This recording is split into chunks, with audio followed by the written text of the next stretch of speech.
as I've told you before, we started this church with a political cartoon of a world that had a wall down the middle. One side was non-believers, the other side were believers. The non-believers were picking up rocks, throwing them over the wall, hitting the believers. The believers were picking them up, throwing them at each other. And we swore we wouldn't do that. And yet, that seems to be where I get the most resistance, and that seems to be where I get the most hatred from, is fellow believers.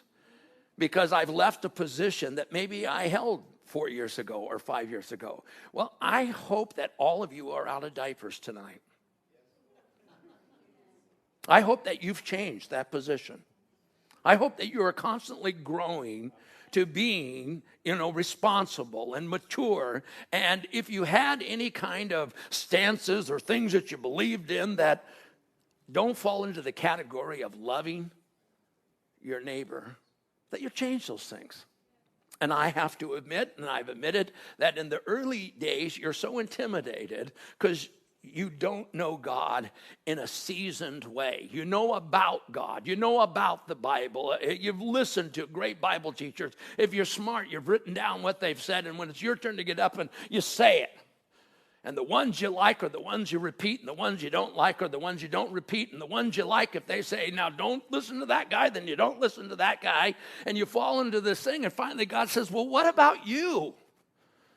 And you go, well, what do you mean, what about me? Well, you've been reading the Bible, and you've known me long enough. What are your opinions? Well, my opinions are the same as his opinions. Well, I don't want that. I want your opinions to be your opinions because you know me. I want you to preach what you know. I don't want you to be a parrot.